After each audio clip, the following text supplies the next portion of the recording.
Hey guys, so the colder my apartment gets, the more inside I want to stay. And that causes me to go through some books I may not have read a while, or even some I may not have read at all. So I'm going to talk a little bit about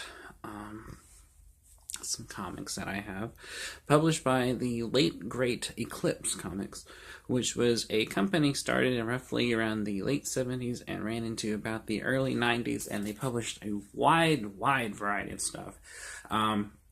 They were indie, they were underground, they published some well-known things, but they haven't really are broken to the mainstream, and only really die-hard comics people really know who they are. They're not a major name like Marvel, DC, Dark Horse, or whatever. So I'm just going to talk a little bit about them. So, Eclipse are known mostly for publishing a lot of really kind of retro, noir-ish mystery type 40s crime style stuff, like The Files of Miss Tree, which is a fantastic series, and there's several volumes of it, and this kind of has that retro kind of 40s noir kind of style art here, as you can see. They are also known for publishing what is largely considered one of the first graphic novels, Saber. They're known for publishing Zot, which was a great satirical superhero story in the 80s. I also published one of my favorite collections of comics of all time, entitled Teenage Dope Slaves and Reform School Girls, which again draws on that kind of 40s noir, pinup trash aesthetic that I really like. They did a lot of comics in this vein. They also published English adaptations of manga. I believe they were the first people to publish the English translation of the famous manga series Appleseed. They've also published volumes of things like Dirty Pair and things of that nature as well for U.S. readers. I really like what I've read by them. I read the Appleseed comics. I read these kind of mystery and other titles in the series. They've published quite a bit of interesting things.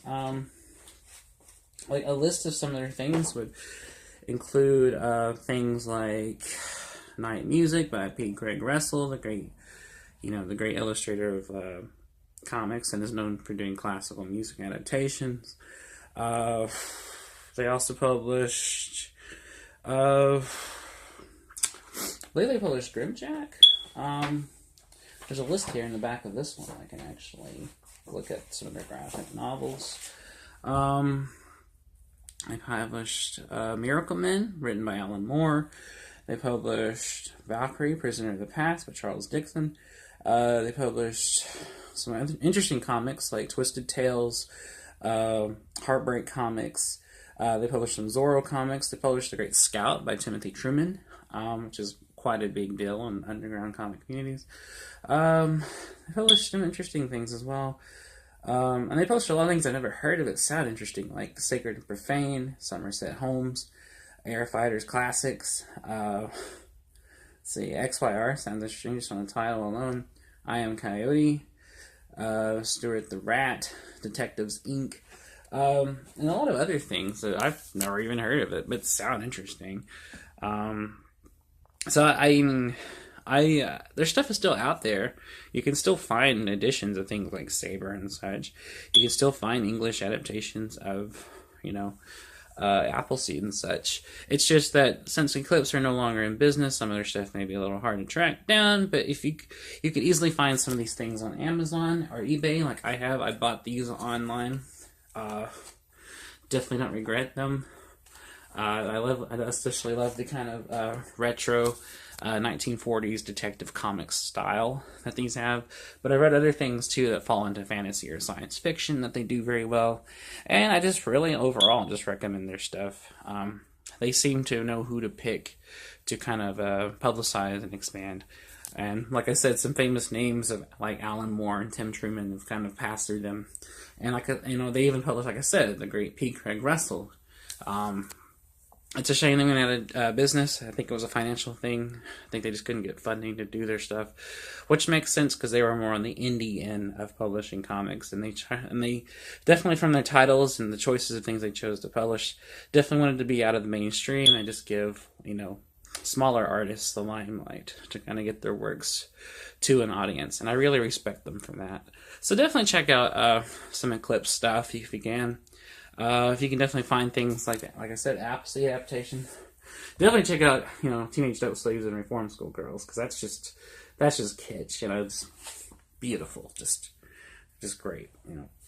So definitely check that stuff out. I just wanted to do a short little video kind of paying tribute to them. I really like their stuff, and if you can find it, definitely read it. So appreciate it. Watching, guys. And I'm sure there's other Eclipse comics that I can't even think of at the moment that they have done that do have some, some weight in the comics industry and by some really famous people, but they elude me right now. So anyways, thanks for watching my little video on Eclipse comics. I'll be back with the next one soon. I don't know when, or I don't know when it'll be over, but I'll try to get up there soon. So check it out, and I'll see you later. Bye.